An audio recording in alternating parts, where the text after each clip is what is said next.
Hey guys, Professor Bill, Comic Book University, and Venomized, issue 2. This is a weekly comic that's coming out, so 3 more of these because, this is part 2 of 5.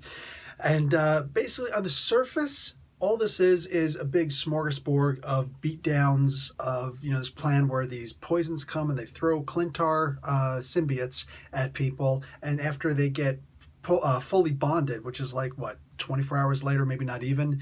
Once they get fully bonded with these things, that's when they suddenly turn around and they send the miniature poisons to go and take these people. So, yeah, you're just getting a big cluster of like this series of attacks, wave after wave of attacks, and the heroes don't even know what to do at this point anymore. But Captain America has assembled a band of Avengers plus, a bunch of others, and they're coming by to try and stop them, but they still don't know the full gravity of the situation.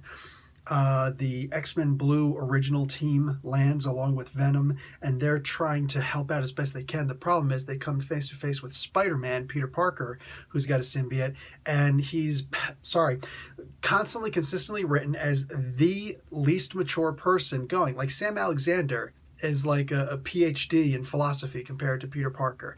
And I can't disagree with that too much because that is kind of how Peter Parker has always been written.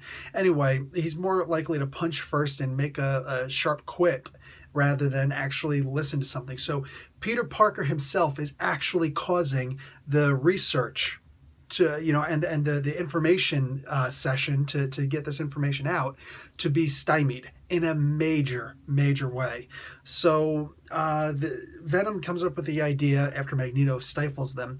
Venom, Eddie Brock comes up with the idea of, hey, let's go to Alchemex because they have a lot of dealings with these symbiotes. Maybe they can actually help us out, and maybe they can. Maybe they can find some kind of way to get the Clintars off of these people. And it's funny because Venom, Eddie Brock, is the most mature person there. Yes, he's still irrational, he's still angry, he's this, that, and the other thing, but he's also, while everybody's saying we got to save these people, these Clintar are also people, so to speak, and they are also just as much a victim.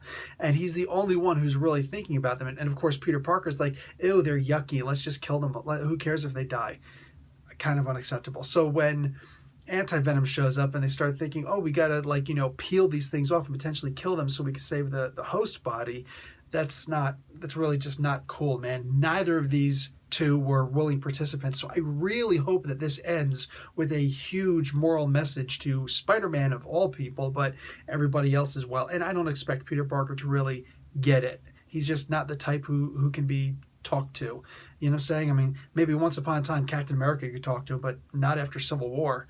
So anyway, yeah, it's just a big mess, and it's an interesting way to also get Kid Quade in this from Monsters Unleashed.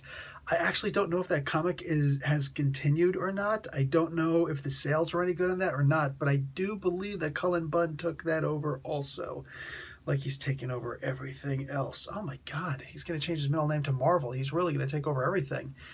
Anyway, the comic was pretty good for all intents and purposes. There was a lot here. And of course, once Thor gets changed, it's like everything suddenly, messes up. And a big problem that I'm having in Marvel in general, and it's funny that this is the place where I'm airing that grievance. I got to mention this on Saturday's podcast, the live stream, that, it has been announced for a very long time now. Jason Aaron did his part and announced for a very long time now that, hey, guess what? I'm killing Jane Foster with issue 705 on so-and-so date. Mark it on your schedules. Why is it that now everybody's got Jane Foster in the comics? Oh, all of these events take place before issue number 705. You're killing the mood. You're killing the mood for me, all of you other Marvel writers. Yes, you too, Cullen Bunn. All of you, you're killing my mood because she's dead. Let her be dead. Write somebody else into your story. Figure something else out, or come out at a better schedule. Maybe it's the editors who need to be yelled at for this. But seriously, Jason Aaron and this is not to defend Jason Aaron. I'm stating facts. He knew from the beginning, and he stated to us for a long time, the death of Jane Foster is coming. Oh yeah, she's dead. Everybody knew she was going to die. Nobody was in question of this. So why are we still seeing Jane Foster in all these other comic books? She's in like 8 comic books this week. And every single one of them had this little subnote. Oh, by the way, this comes out before issue 705 of Thor. No, it doesn't. It came out today, and I'm seeing it today. Get your act straight. It seriously brings down my mood for a comic book. So I can't even think straight with not that, but what I'm saying is, like, I can't give this a fair grade. I can't give any of these a fair grade anymore because I see Jane Foster in these comics. I'm like, apparently they didn't get the memo. This isn't hard. This isn't hard. Maybe the editors need to be blamed. I don't know, but somebody, a lot of people are screwing up someplace, and that's really messed up. So it is what it is. Anyway, guys, that's it for me. Enough of a rant.